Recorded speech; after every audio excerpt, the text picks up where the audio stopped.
shloka, which is that state of a realized person, that what kind of yajna does that person do. So this was the first yajna that was given as a highest yajna, the highest form of yajna, which is that shloka, Brahmaharpanam Brahmahavir Brahmagno Brahmana Brahmaiva tena gantavyam Brahma karma samadhina. The person of is one who is offering is Brahman, and the offering that he is giving, that is also Brahman, and that Agni is also Brahman. And from there, where does he go? Brahma karma samadhina. So he attains Brahman only. It's not like a new result, an unachieved result is not received. So that was given. And that was mostly to depict that state, how we should ultimately be, meaning there is nothing else that we are offering. That is the only reality. Okay, so based on this, some contemplation thoughts. So for ourselves, our whole of our life, it is in reality, whether we offer it or not, that it is nothing but the one divinity. The only choice is whether we mentally offer it or not. So in our life, we can actually think about it this way. How can my life be an offering to the divine? Meaning through sadhana, seva, and realization of that truth, where the ego is offered to that self. Can all of my thought, speech, and action be imbued with a sense of offering? So this now starts the yajna prakriya, yajna. So a normal life is not a life of yajna. There is a difference. A normal life is where there is no knowledge, there is no some kind of a spiritual or even a religious thing. Then we are doing, even if we do good deeds, it is not considered yajna, because that understanding is not there, and that intention is not there.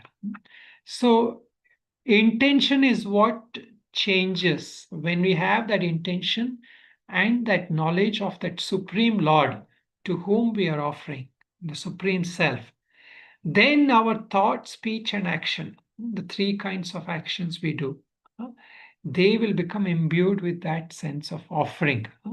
We are not just doing for ourselves, we are doing it for offering to the Lord.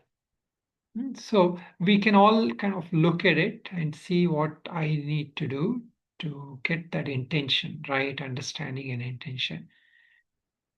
Can I see the value in reminding myself every day to do all actions in the spirit of sacrificing the little ego self, which came in the next shloka, that person who offers that self, that ego to that self, that person, it is one of the higher yajnas.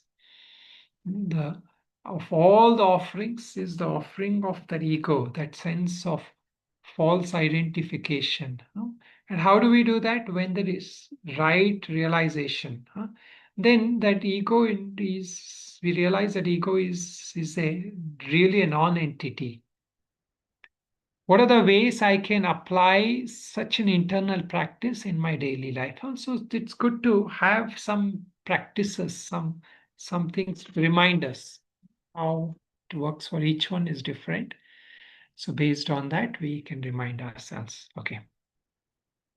Okay, so now the fourth chapter, Jnana Karma Sannyasa Yoga. So we are looking at this. The Lord is teaching us through the yajnas now, different kinds of yajnas He is teaching. And so, as I mentioned right now, in the Vedic way, in the Vedic thing of Karma Kanda, the yajna is a very deep teachings that most of the offering, the practices have some sort of yajna involved in that. And this is a traditional thing, in an Indian kind of a order. So compared to the Nastika darshans and also darshans like Sankhya Yoga and all that, they don't have this kind of a practice much. And even the other Nastika darshans also, they don't have that.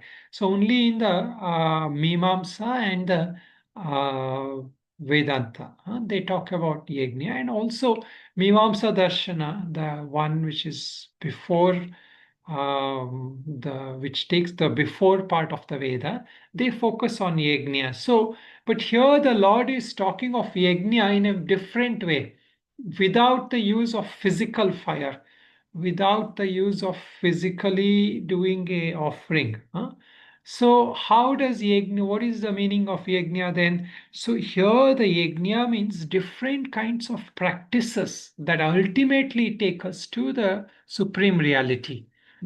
Some practices are so-called longer and lower rated practices, but they also will in a indirect way take us to that supreme reality.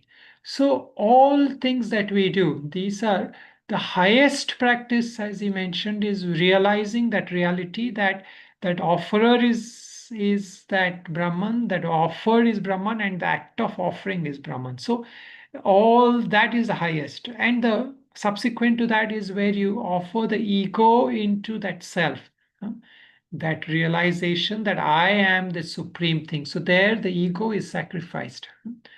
So this is the second kind of yajna, sacrifice. And then the now different practices that which will be discussed here, these are based on the yoga and the other related prakriyas.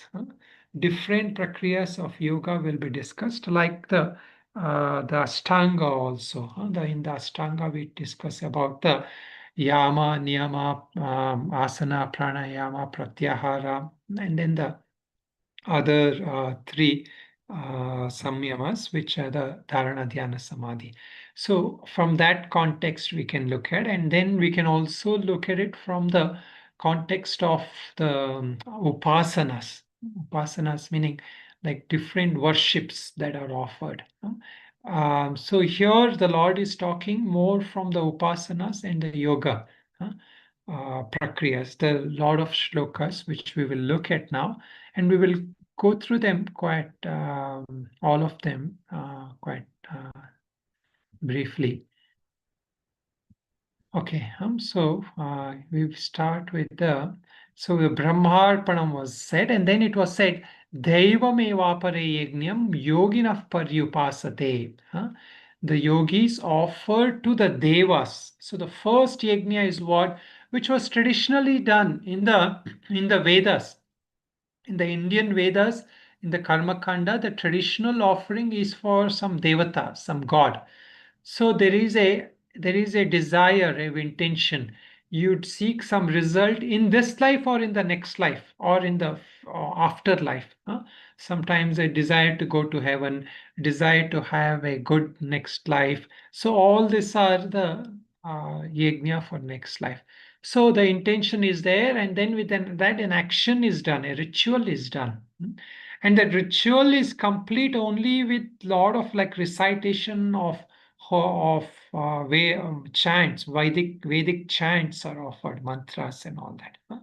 See, the if some person is doing some offering without that chanting of mantras, then it is not a yajna.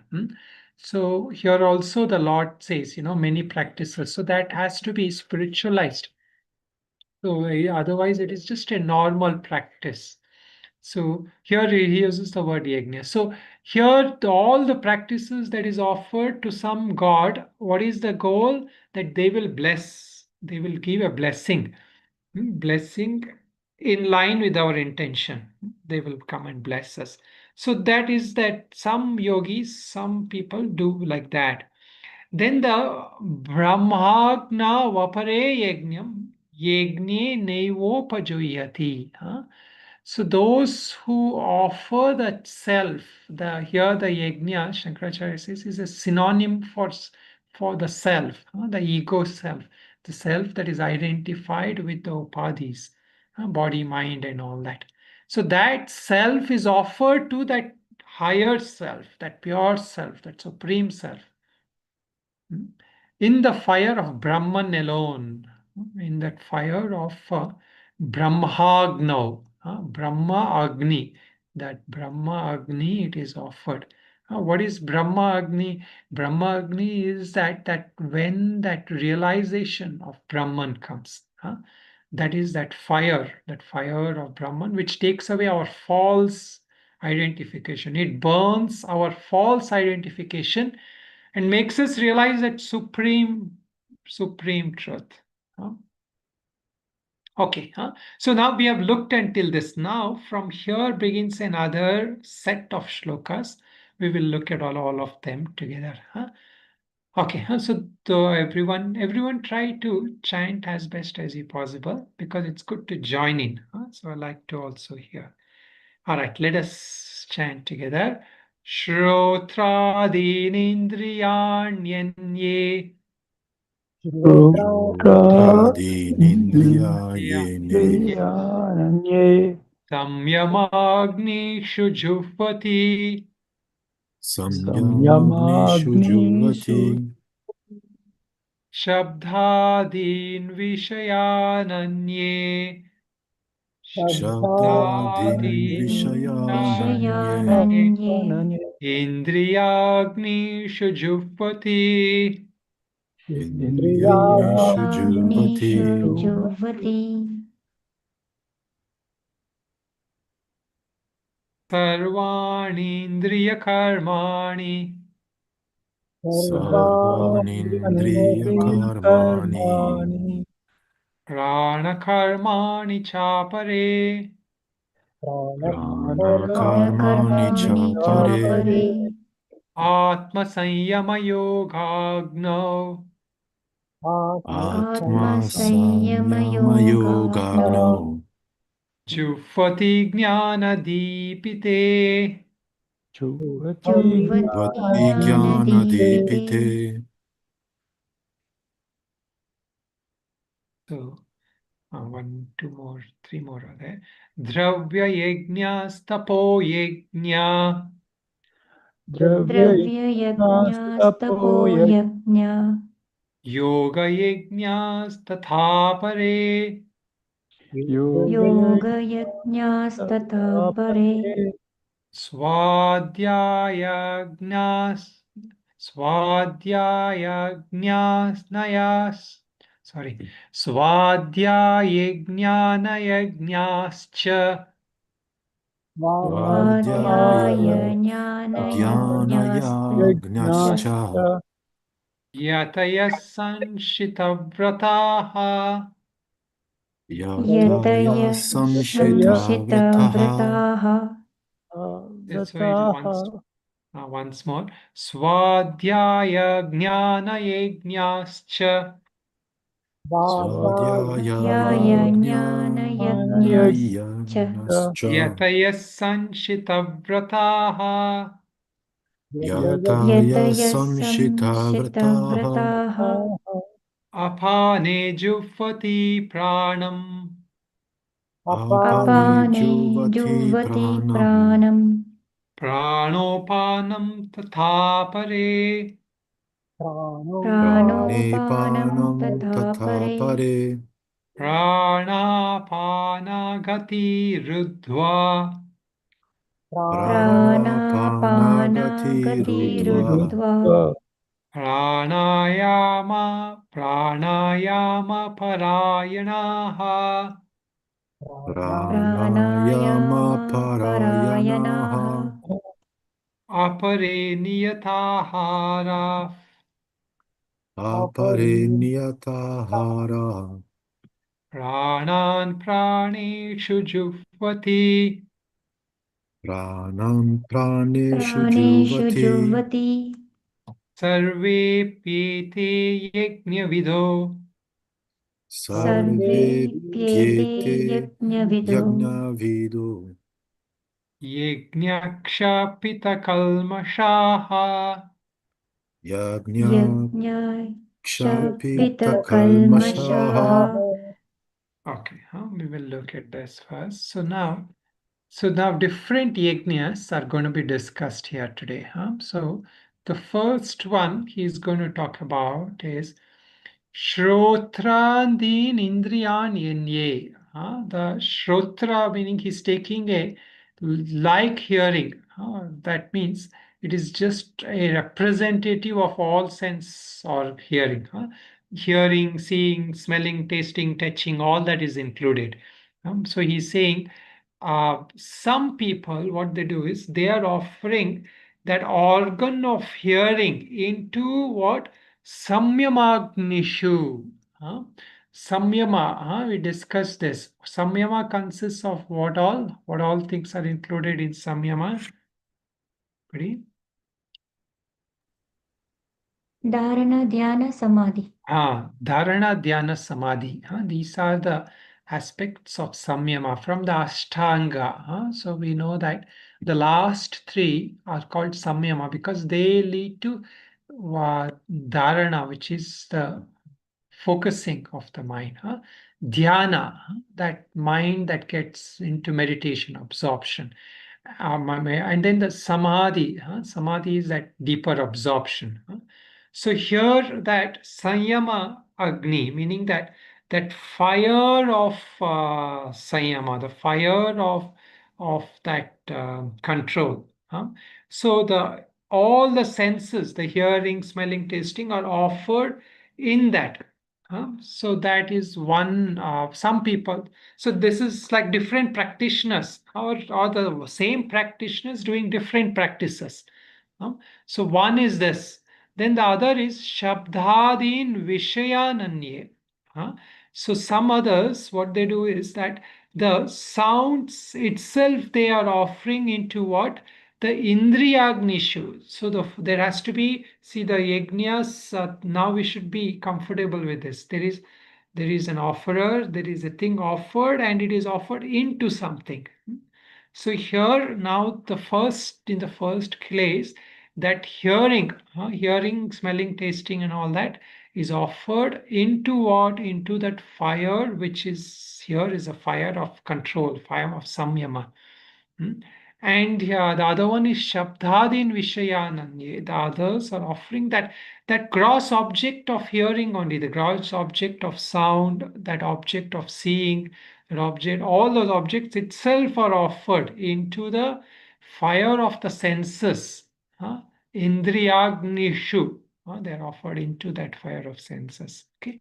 So this are the two offerings he is giving. Now we will look at one more and then we will discuss this. Sarvendriyani karmani prana karma chapare. One more is that all these activities, all the okay, maybe we'll come back to this. Sorry.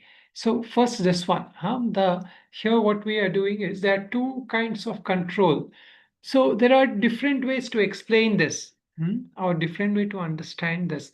So when we restrain the senses by itself, as many of us know, what is the name for it? Restraining the senses itself. There is two things. One is restraint of the senses, other is restraint of the mind, which goes towards the senses.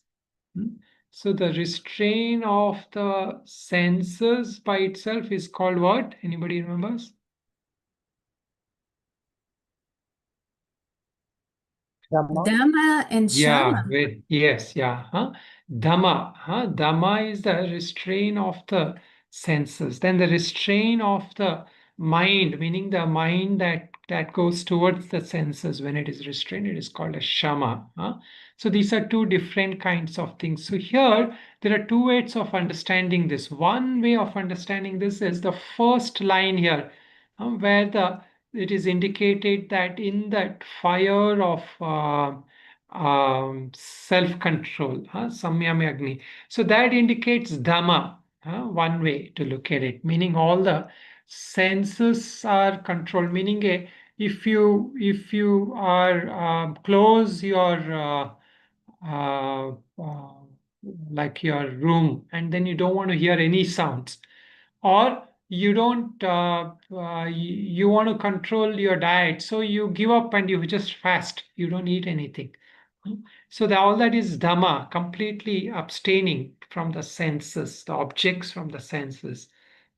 So that is one way. The other one is the shama, where the objects of those senses, even though they may be there, those objects are there, but you control your mind. So see, this is sometimes a harder thing. They say, right, like people who are dieting, it is harder. Sometimes fasting is easier. Why? Because dieting means you have to only eat certain foods. You cannot eat certain foods.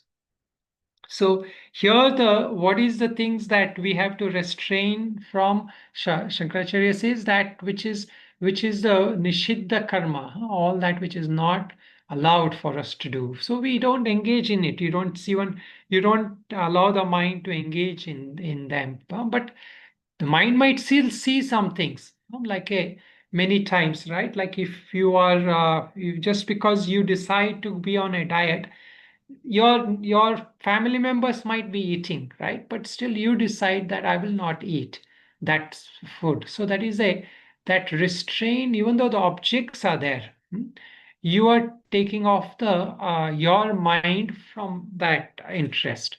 Another way to look at it is where the another application of this is the first one here is that preparation for that practice of samyama. When it says samyama, what it is implying is that step of pratyahara. Pratyahara, what does pratyahara mean? Anybody remember? Withdrawal of the senses Withdrawal. from sense Yes. objects.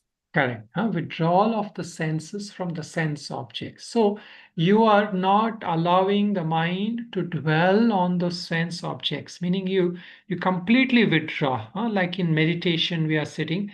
You don't try to even listen to that sounds you hear. You close your eyes, you don't see anything. So these are pratyahara. So what happens here, you are not interested at all. You're not going to allow the mind to focus on it. So this is one kind of a yogic practice, right? So here he's saying that it is a yajna. Why it is a yajna? Because those things that you're doing, where you're going to put it, you're going to offer in that fire of restraint. So there is a fire you kindle within, that fire of restraint, meaning through your strong sankalpa, your determination, the yogi will sit, and mentally you are offering it as a yajna, meaning you are offering it for a higher purpose, for seeking of a higher purpose. So then it becomes a yajna. If you're just doing dieting for health sake or for your body's sake, that is not a real yajna, although for your body it might be good. Here you're doing it so you want to progress spiritually, you want to attain that higher realization, so you do it consciously. So that is why, right, many people, even in spiritual life, they don't necessarily need to diet and fast, but still they will refrain from certain things. Like the other day, somebody was asking me, Swamiji, some sweets was there. So they said, well, why don't you have that sweet? So I just, for the sake of their thing, I took a small piece. They said, do you have sugar problem? I said, no, I don't have sugar problem. Then why are you not having that? So it doesn't mean like just because you don't have sugar problem, you can eat anything, right? So we do it for higher sadhana. So higher spiritual practices. So that is the. Then the second one is what? The second one here is not pratyahara. So I mean it is a kind of pratyahara, but here it is done with that to be free from that ragadvesha towards objects. We don't want to involve in that object. So it is more of a samatvam. You don't engage in that. Shabdadin Vishayan. So even though the objects are there, what is good for you, you will take. What is not good for you, will not take. So there you're exercising the mind more. Meaning the intention of that mind. And where are you doing it? Indriya Agnishu, the fire of the senses, meaning that sense itself will keep craving, right, for objects. See, the senses will keep on craving. We will never be able to end that thing. So how do you really overcome that? How do you overcome that ultimately that thing of sense, that constant seeking of that senses? So here the first step is in the Indriya Agni, meaning that in that Indriya that is not allowed to do whatever it wants. There is a kind of, that is itself that fire of control. And now comes the higher thing. How do you really restrain? Here he says, Sarvendriyani karmani, prana karmani chapare, Atma Sanyama Yogagna, Jufati Jnana Deepine. So, what is a higher way of real self-control? This is called the where the person has mastered all the senses, especially all the sukshma sharira we say, the subtle body. It's generally, in the Vedantic thing, it is not like the soul travels from one place to another. It is a subtle body that travels. Subtle body comprises of 17 things. Of this, it is mentioned. So, sarvendriyani, indriyas, the senses. So, the senses are 5 and the prana is 5. So, we have 10. Where is 17? What are the other things that is missing here? So here says Sarvendriyani Karmani, Indriya Karmani. So we have 5 senses and we have 5 pranas. Pranas it says means 5. So anybody, what happened to the other 7? What are the other 7? Karmendriya, Jnanendriya, Ah, Panchaprana, Manas, correct. Buddhi. Then one more. One more. Ahankara. No, here it is not Ahankara. It is the very instrument you all use to answer. It's the manas, the mind. Manas, yeah. Okay, so see here what is missing is this. The Indriya Karmani first he says is Jnanendriya. Karmani means, as she mentioned, Karmendriya. The Jnanendriyas are the hearing, tasting, smelling, those in there. Karmendriyas are what? They involve the action senses. The hands, feet, the excretion, and speaking, all these are karmendriya. So, and then the pancha pranas. Pancha pranas are, what are the pancha pranas? Anybody knows? Prana, Apana, apana, Udana, Ha, Samana, Vyana, samana. Udana. Then what is Vyana, Udana, Vyana? Then one more. Udana. Udana. So prana, apana, samana, vyana, udana. So these are the different things. One is for where the breath goes out, one is when the breath comes in, and one is for the circulation, then the other one is the digestion, and the other one is the elimination or the upward movement. So all these are the different energies. So generally when we talk about prana, it is not just breathing. It includes all these 5 different movements of energy in the body. So now all this, the one who can control, how can one control all this, at least internally, how does one control all this? So here it's good. Atma Sanyama Yoga. No. So the real control, no matter how much you control the senses, it will always have some craving for something, food or things to see, things to think, or it will always want, the prana will always keep moving. Why will the prana keep moving? Because there is continuous rajas in the body. The rajas will not allow the prana to sit quietly. So, of course, we don't want it to shut it down. We are just trying to restrain it in a way and channelize it in a right way. So here the prana karmani and all that, the how is ultimately controlled. Atma Sanyama Yoga now. Atma Sanyama is the name of one of the chapters of Gita. Anybody knows? Those who are old timers, who come from other Gita classes. What is Atma Sanyama? Is which chapter? 8th chapter. No, not I think six. Six. 6th chapter. Very good. Sixth Sixth chapter. In the It's Gita Atma Mananam book. it's Yeah, The exactly. last version. Yes, we did the Gita Mananam for that. We did the 7 days Gita Mananam. It is Atma Sanyama is mostly Dhyana Yoga also. It is a chapter on meditation. So here he is talking about the ultimate control is achieved through meditation as a way. Through meditation, you are able to control the body, the activities, the senses. So this is what happens, right? When you go deeper in meditation, you control that. But there are two kinds of meditations here. This is where we are talking Dharana Dhyana Samadhi. When you come to Dharana Dhyana Samadhi, the real control happens. But Samadhi is of two kinds.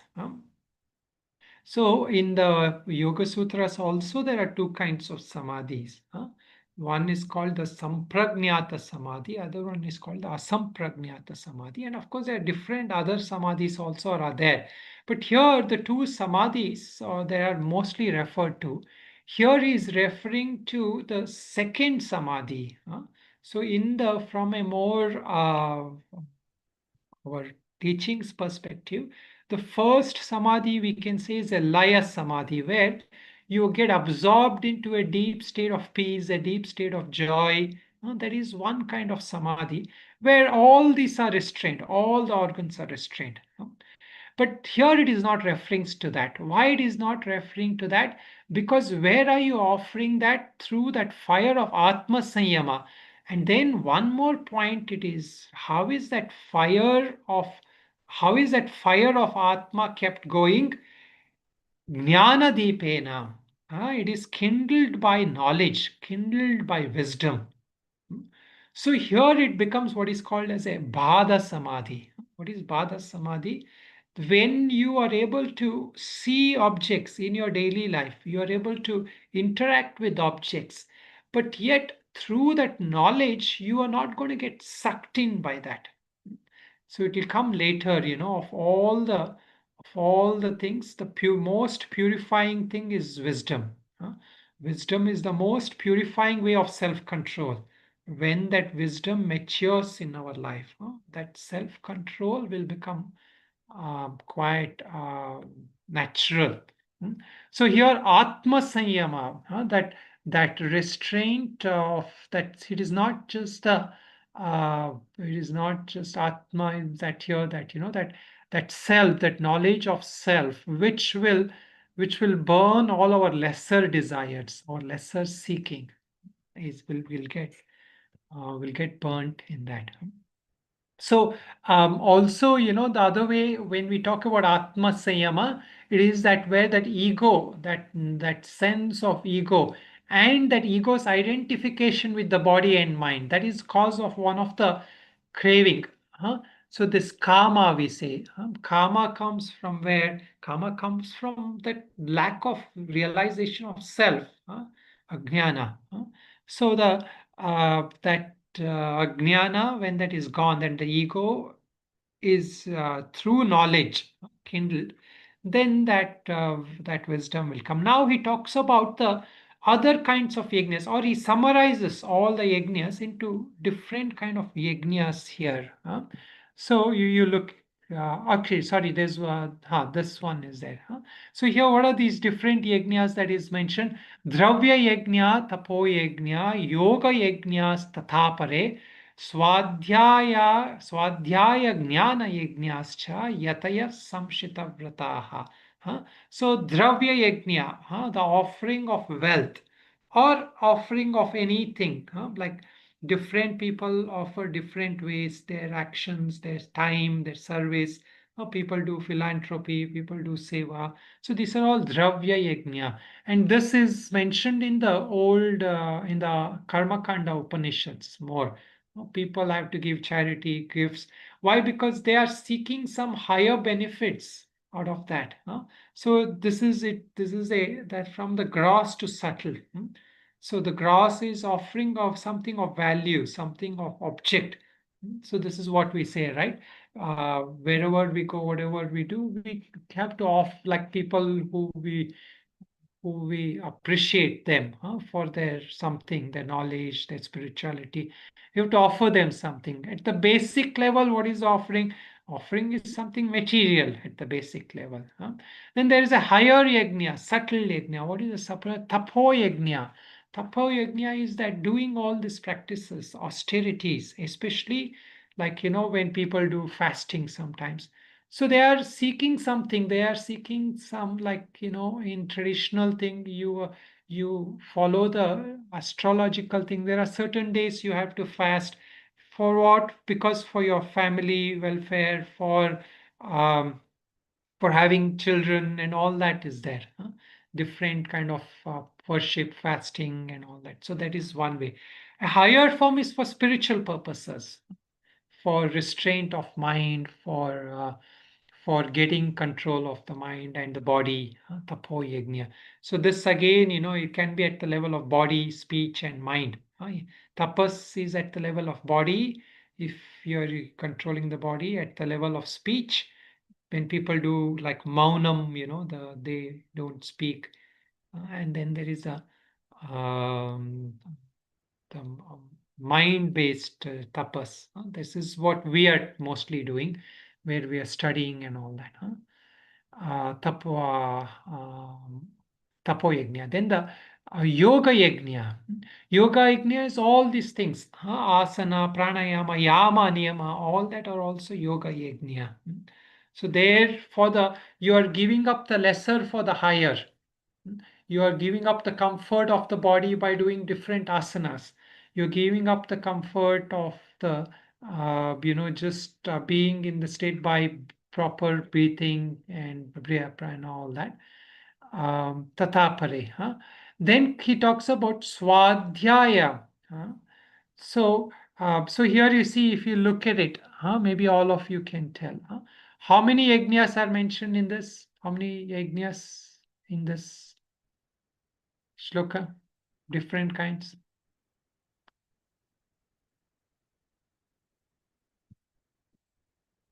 Anybody?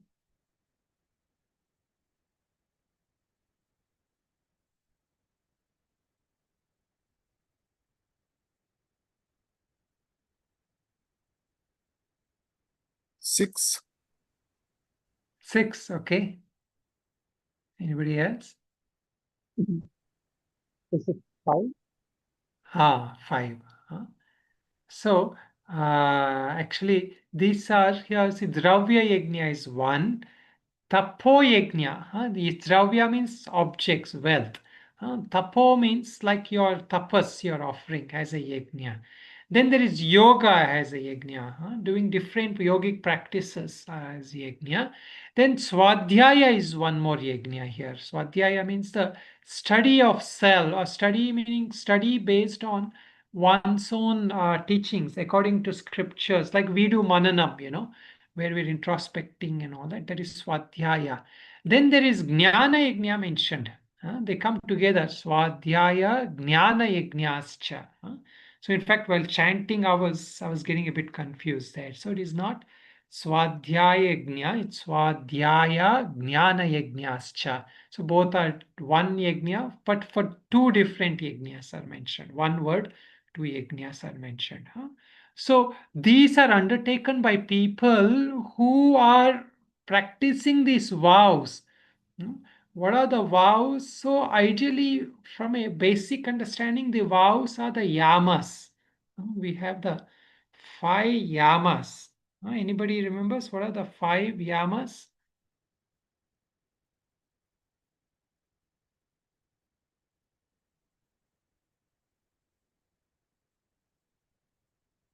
I think Flavia, you're saying something, is it? I can't hear. I remember ahimsa, Ah. asteya, Okay. but Satya, Brahmacharya, Ah. and Parigraha. Yes. Vigraha. Satya, Satya, Brahmacharya, Aparigraha, then what else? Ahimsa, asteya. Ahimsa, asteya. Okay. One second. I think.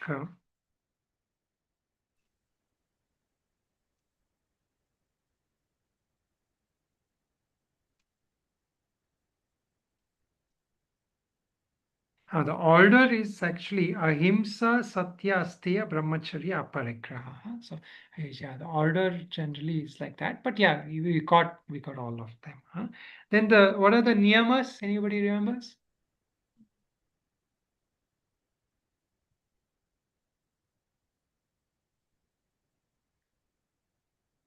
So three come in the Kriya Yoga. Three, when we talk about Kriya Yoga, there the three thing comes. They are Tapaswadhyaya, Ishvara Pranidhana. Those are the three which come in the Kriya Yoga. Shaucha. Shaucha, and one more is there. Trupti. Contentment. Santosha. Very good. Santosha. Santosha, Trupti also. Santosha, Shaucha. These are the niyamas. So here actually, when somebody takes the vow, it includes all of this, more yama and niyamas, and predominantly the yamas, because the yamas are the things which requires like actively engaging in it.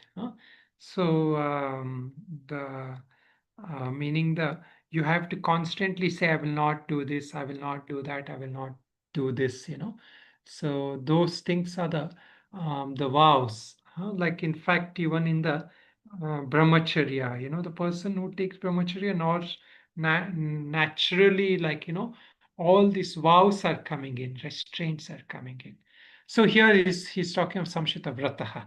Now comes this set of slokas which are very profound, but yet which in a simpler way they talk of pranayama. So we will briefly cover, and then we will go and cover more in next class. Apane jufati pranam.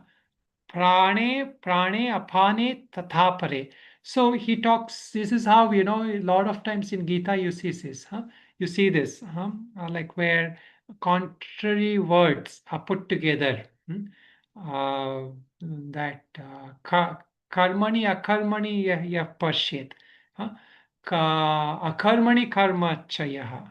So the inaction in action, action in inaction, we discuss that. So similarly here, some are offering the outgoing breath, which is called as prana.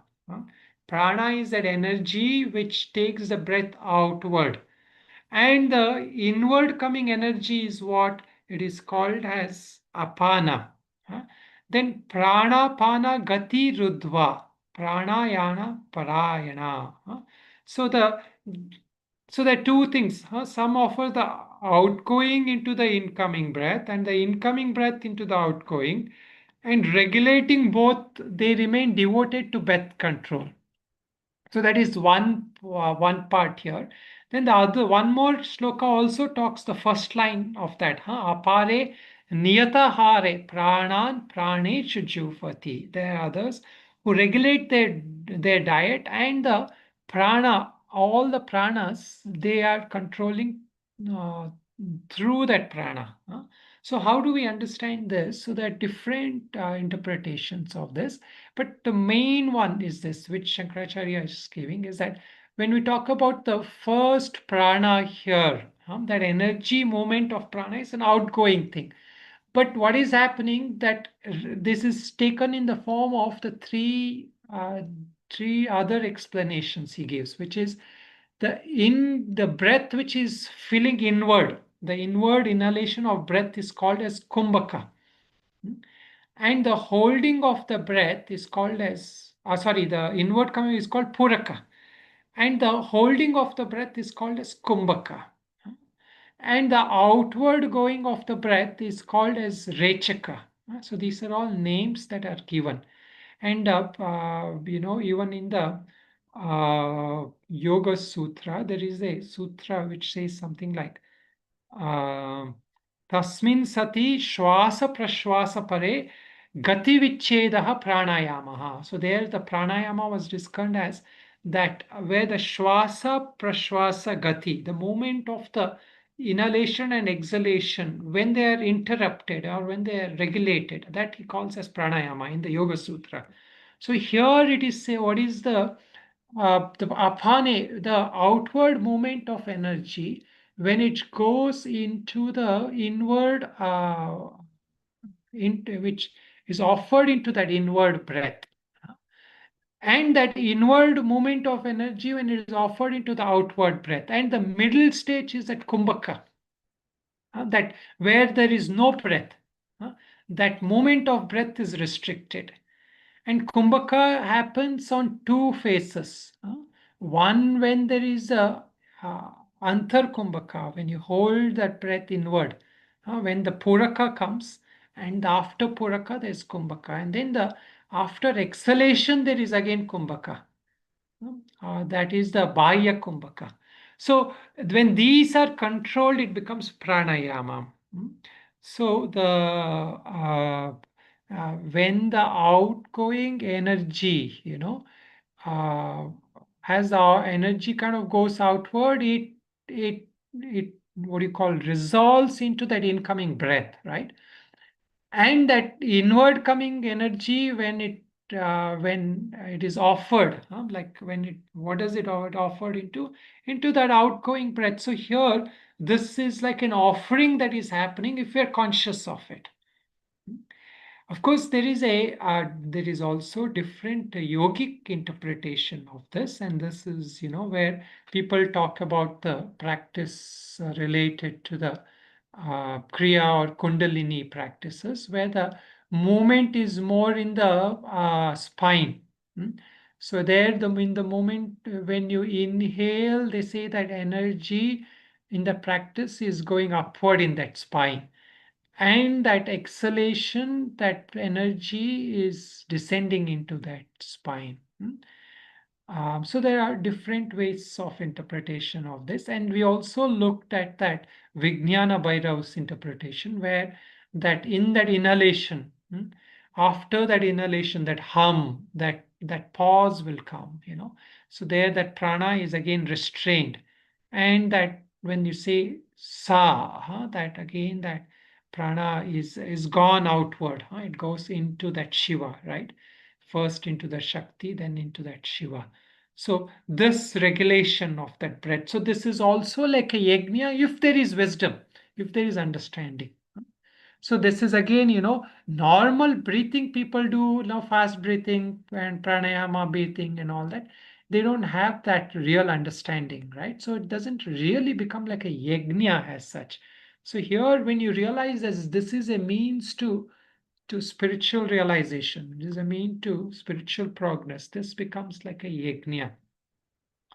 So then he concludes with this one, Sarvepi ete yajna vido yajna kshapita kalmashaha. So all these are the nodes of sacrifice, meaning when through sacrifice, all their sins are destroyed. Meaning, why are these yajnas told here?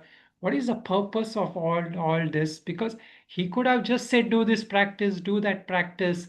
So he uses this normal practice in that spirit of yajna, mainly because it can result in what we call as chitta shuddhi, so that we can have that purification, and that once that purification comes, then the ability to grasp that knowledge will be there, and abide in that knowledge will come. So this yajna here, and also for papa kalmasha, means like there are a lot of obstacles will come when we start doing sadhana. When we want to progress higher, there will be obstacles that will come, right? And this is in everything in life. If you want to do something higher, something better, there will be obstacles that will come. So that obstacles, if you're doing these yajnas, that path of will become easier, because the papas will get destroyed. Okay, so we will this is the last shloka. We will look at it next time, where he says that those who partake of the remnants, meaning that which remains from the yajna, nectar like remnants of attain the eternal Brahman. So idea is that, whenever whatever you offer, then there is a blessing that comes from that, right? So here in the yajna process, what happens is when somebody is doing yajna, that which is left over becomes like a nectar, like a prasada, we say. People partake of that. So that prasada or that nectar here is that blessings of the Lord. And it gives us what I was talking about, that purification. The vasanas will get destroyed, our samskaras will become better, and we become more capable and more interested in abiding and seeking that higher knowledge. See, lack of interest is also like an obstacle sometimes. Lack of concentration, lack of ability to, want to study because there's rajas, papa, and all this, right? So this is why, sometimes all these processes of yoga are there. We do asana, pranayama, meditation, and all this is to help us. So there is that internal purification. And then with that internal purification, our interest in seeking the supreme knowledge will come. Hmm? Otherwise, we will ask, like, what do I get out of this knowledge? If I have computer knowledge, I'll get a job. This knowledge, what will it do? See, when that kind of question comes, that the interest is not there because there's not, that chitta shuddhi is not there. Okay, so Nayam lokos yajnasya kutonya. So without yajna, you don't get any results. Results in this world or results in next world. Okay, anybody has any questions? Anything?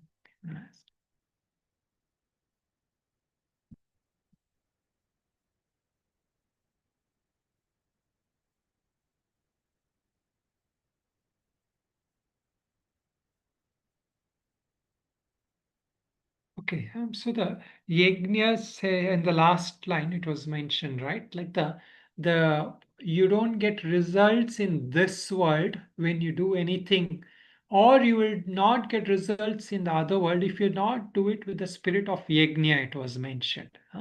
So when we say the results in this world and next world, what kind of results are we talking about? There are two kinds of results we generally talk about. Karma phala. What are the two kinds of karma phala that is referred to here? Buddy?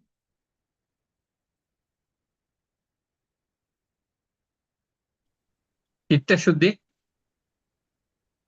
No, but two kinds. Generally, we talk about two results. It is mentioned here. See, when it says results in this world and results in the next world, meaning afterlife or in another world, after this life.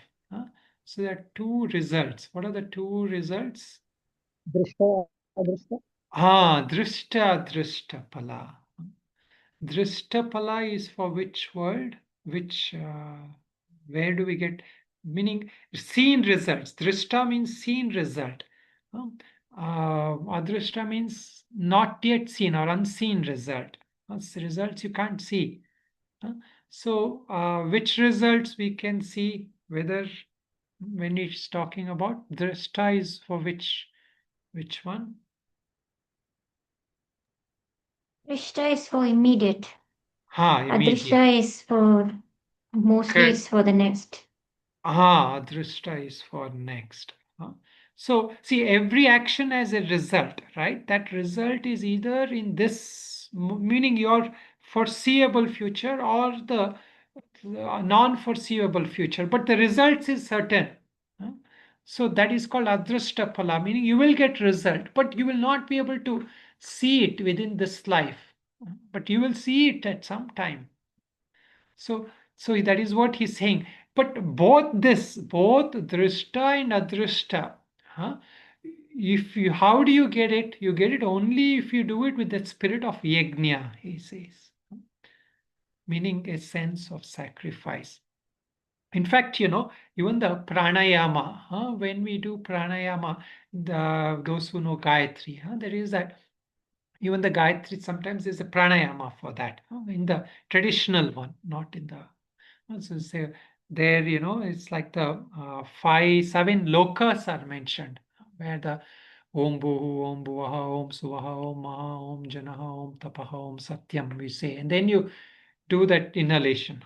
So, or you while doing inhalation. So there it is that that inhalation with that mantras is for transcending all these lokas. That is also like that is offered like a yajna.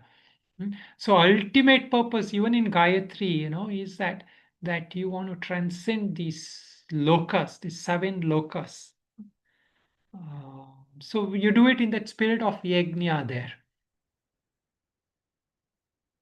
Okay. Any comment, question? Swamiji, Yeah. when you talk about meditation, dhyana, and the Indriyas, Shloka 27, Yes. this meditation, can I see as discrimination, reflection and discrimination? You're referring to which one? 27. 27, Atma Atma Samay. Samyama. Yes. That is discernment, discrimination, and contemplation on the higher self. The- Okay, and I can also contemplate why I'm doing that and have some insights, and this helps me out so- also or no? Yeah, so that is there, but that will come more in the context of Swadhyaya, when we introspect and see, how I can overcome this or how I can overcome Okay, that, in okay. line with the scriptures. In Mm-hmm. line with the scriptures, when we introspect on ourselves, like whatever we learned today, if you contemplate on it and say, what do I need to do? How do I need to change? What yajna in so that is the Swadhyaya Yajna. Swadhyaya. Yeah. So The Atma, meditation is meditating about the self. meditating on the self. So here Okay. Atma Sayama is meditating because he says Jnana Deepena, through knowledge. Through knowledge, meaning you Mm-hmm. have to have knowledge and then you meditate. See, this is what I was saying, that meditation, samadhi is of 2 kinds. The normal yoga thing, even in Yoga Sutra, it is of 2 kinds there. But a normal person samadhi, that meditation samadhi, is that laya samadhi, meaning you're looking at a deep absorption in a state, and you're oblivious to everything else in that. The other samadhi here is the knowledge samadhi, is that through that knowledge, you remain in this world, but yet in that state where everything is negated. Hmm? That senses will no longer have that power to make you do things against your will. And that is coming through the meditation on that knowledge of one's own self. Thank you. Okay, all right, let us say closing prayer. Om Purnamada Purnamidam Purnat Purnamudachyate Purnasya Purnamadaya Purnamevavashishyate. Om Shanti Shanti Shanti. Namo Narayana. So the